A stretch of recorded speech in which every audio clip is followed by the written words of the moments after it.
नमस्कार, स्वागत है आप सभी का यूट्यूब चैनल पर। तो चलिए फ्रेंड्स, एक तो हमारा चैप्टर खत्म हो चुका है यानी फ्रांसीसी क्रांति। पहले खंड में ही दूसरा चैप्टर अब शुरू होगा, यूरोप में समाजवादी एवं रूसी क्रांति।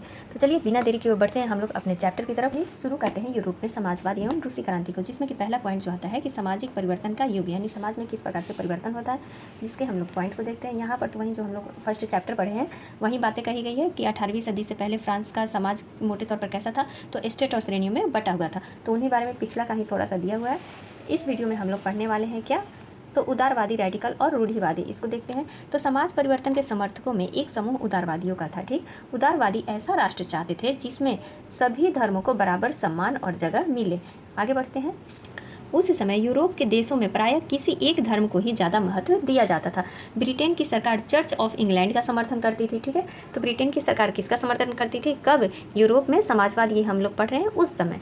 और ऑस्ट्रिया और स्पेन जो थी वो किसका समर्थन करती थी, तो कैथोलिक चर्च का समर्थन करते थे। उदारवादी समूह वंश आधारित शासकों की अनियंत्रित सत्ता के भी विरोधी थी। जो उदारवादी समूह था वो किसके विरोध में था, तो जो वंश आधारित यानी वंशानुगत जो शासक होते चले जाते हैं, यानी राजा का बेटा ही राजा बनेगा, उसके अनियंत्रित सत्ता के भी विरोध में थे। वे सरकार के समक्ष व्यक्ति मात्र के अधिकारों की रक्षा के पक्षधर में थे। जो उदारवादी समूह था वो किस प्रकार चाहता था, तो ऐसा निर्वाचित सरकार के पक्ष में था जो शासकों और अफसरों के प्रभाव से क्या हो, तो मुक्त हो और सुप्रशिक्षित न्यायपालिका द्वारा स्थापित किए गए कानूनों के अनुसार शासन कार्य चलाए। ठीक है, तो इस प्रकार के ये चाहते थे, उदारवादी समूह चाहता था सरकार। पर यह जो समूह था वो लोकतंत्रवादी नहीं था। ये लोग सार्वभौमिक वयस्क मताधिकार यानी सभी नागरिकों को वोट देने का अधिकार के पक्ष में नहीं थे। और उनका मानना था कि वोट का अधिकार केवल किसको होना चाहिए, तो जिनके पास संपत्ति है उसी को मिलना चाहिए। ठीक है, तो इस प्रकार से इन दोनों में मतभेद था। आगे देखते हैं। देखिए, बिल्कुल कहानी जैसा अगर आप लोग ये वीडियो देखेंगे तो जरूर 1 से 2 बार देखेंगे तो ये पूरा चैप्टर आप लोगों के दिमाग में घुस जाएगा। कहते हैं तो इसके विपरीत रेडिकल जो समूह था वो ऐसी सरकार चाहता था जिसमें क्या हो, तो जिसमें आबादी के बहुमत के समर्थन पर आधारित हो, यानी वैसा वो सरकार चाहते थे। इनमें से बहुत सारे लोग महिला मताधिकार आंदोलन के भी समर्थक करते थे। उदारवादियों के विपरीत ये लोग बड़े जमींदारों और संपन्न उद्योगपतियों को प्राप्त किसी भी तरह के विशेषाधिकार के खिलाफ नहीं थे। वो केवल किसके खिलाफ थे, तो जो वो लोग निजी संपत्ति रखे हुए थे, मतलब उनके वे अधिकतर विरोधी थे। रूढ़िवादी तबका कैसा था, तो रूढ़िवादी तबका रेडिकल और उदारवादी दोनों के खिलाफ था।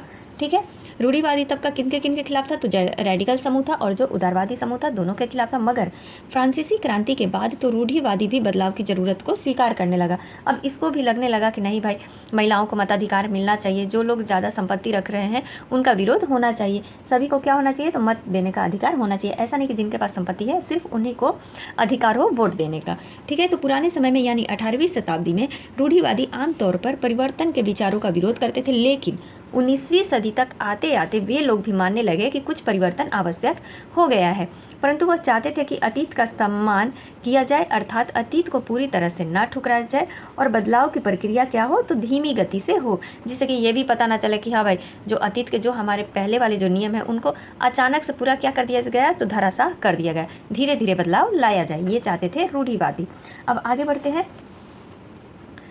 फ्रांसीसी क्रांति के बाद पैदा हुई राजनीतिक उथल पुथल के दौरान सामाजिक परिवर्तन पर केंद्रित इन विविध विचारों के बीच काफ़ी टकराव हुए। 19वीं सदी में क्रांति और राष्ट्रीय कायांतरण की विभिन्न कोशिशों ने इन सभी राजनीतिक धाराओं की सीमाओं और संभावनाओं को क्या कर दिया, तो स्पष्ट रूप से सामने ला दिया।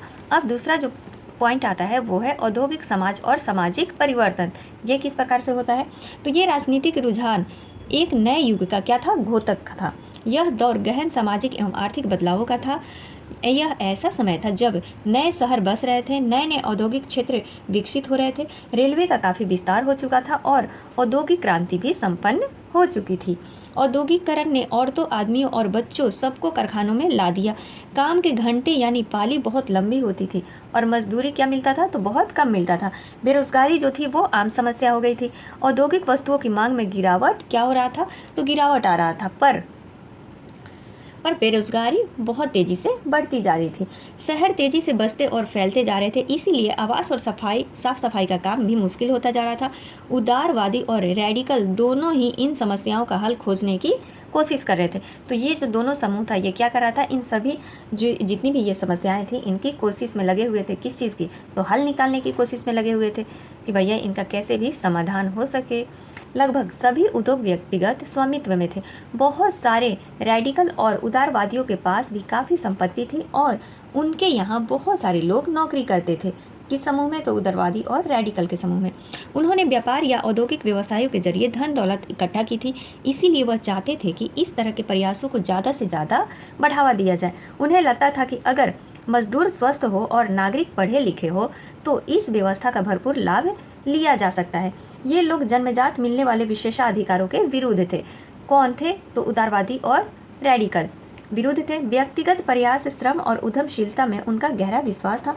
उनकी मान्यता थी कि हर एक व्यक्ति को स्वतंत्रता दी जाए, गरीबों को रोजगार मिले और जिनके पास पूंजी है उन्हें बिना रोक टोक काम करने का मौका दिया जाए तो समाज क्या कर सकता है, तरक्की कर सकता है। इसी कारण 19वीं सदी के शुरुआती दशकों में समाज परिवर्तन के इच्छुक बहुत सारे जो कामकाजी स्त्री पुरुष जो थे वो उदारवादी और रेडिकल समूहों व पार्टियों के इर्द गिर्द क्या हो गए, यानी गोलबंद हो गए, यानी उन्हीं के समूह में वो कार्य करने लगे। यूरोप में 1815 में जिस तरह की सरकारें बनी उनसे छुटकारा पाने के लिए कुछ राष्ट्रवादी, उदारवादी और रेडिकल आंदोलनकारी क्रांति के पक्ष में थे। फ्रांस, इटली, जर्मनी और रूस में ऐसे लोग क्रांतिकारी हो गए और राजाओं के तख्ता पलट का प्रयास करने लगे।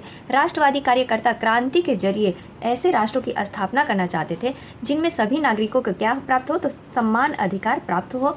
1815 के बाद इटली के राष्ट्रवादी कौन, तो गिसेप्पे मोज़नी ने यही लक्ष्य प्राप्त करने के लिए अपने समर्थकों के साथ मिलकर राजा के खिलाफ क्या की, तो साजिश रची।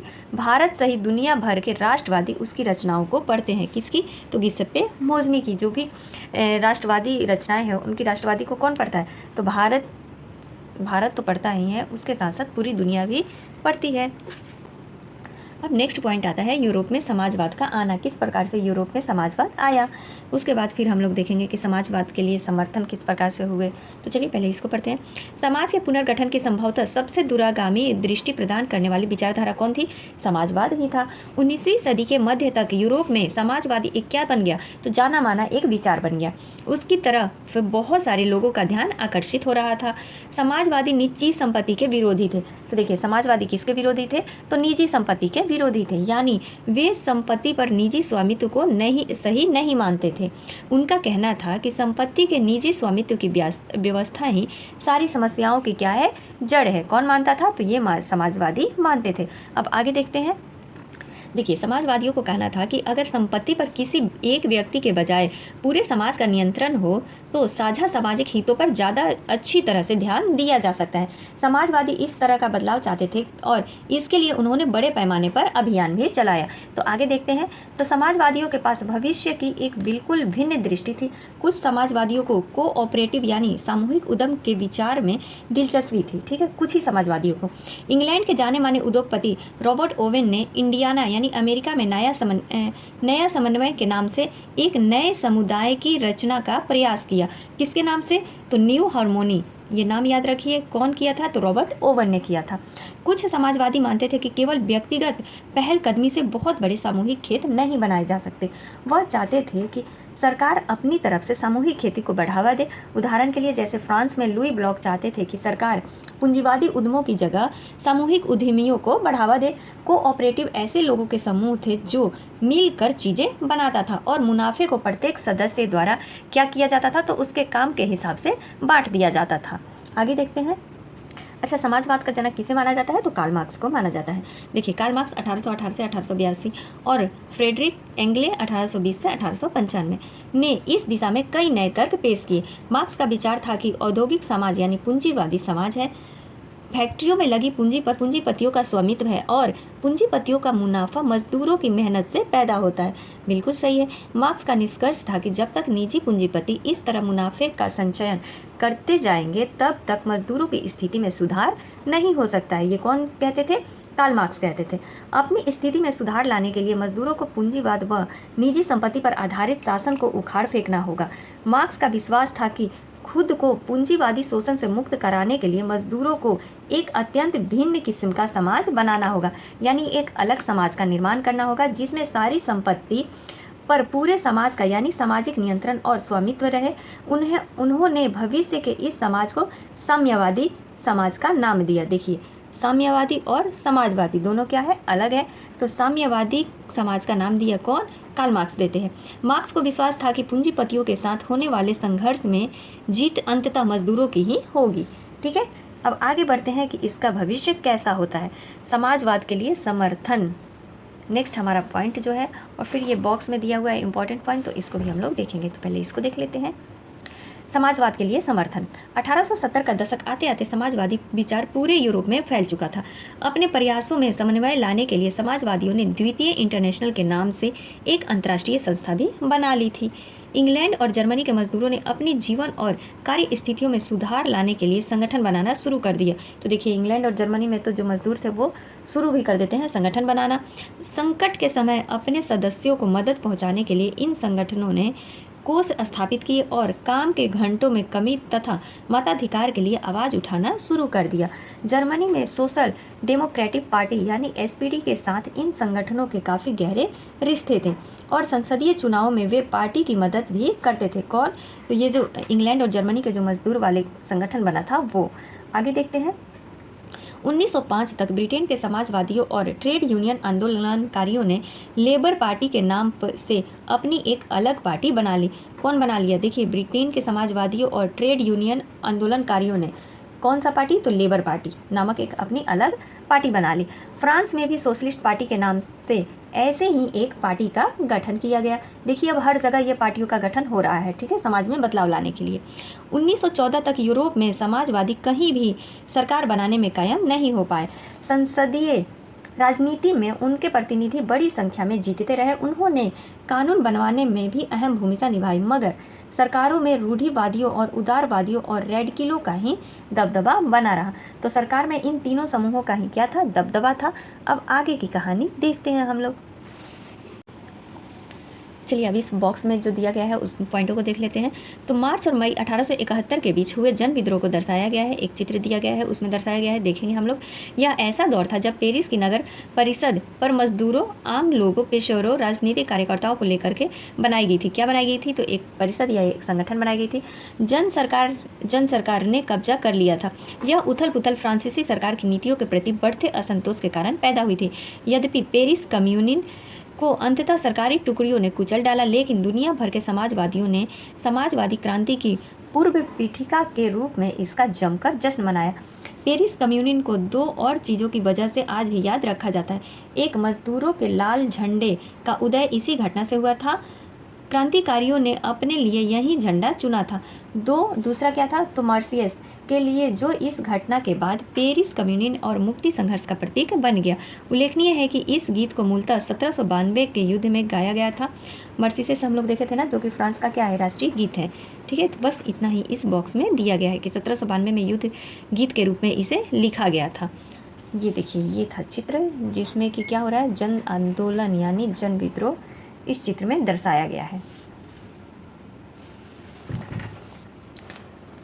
तो ये था यूरोप में समाजवाद किस प्रकार से होता है, किस प्रकार से इसका आगमन किया जाता है यानी समर्थन किया जाता है। अब अगला जो हमारा पॉइंट है वो है रूस में। तो अगला जो हमारा मोस्ट इम्पॉर्टेंट टॉपिक होगा वो होगा रूसी क्रांति। आज के लिए बस इस वीडियो में इतना ही रखते हैं, क्योंकि रूसी क्रांति वाला जो चैप्टर है ये थोड़ा लंबा है। तो चलिए मिलते हैं अगली वीडियो में, तब तक के लिए आप सभी का दिल से धन्यवाद। Thank you.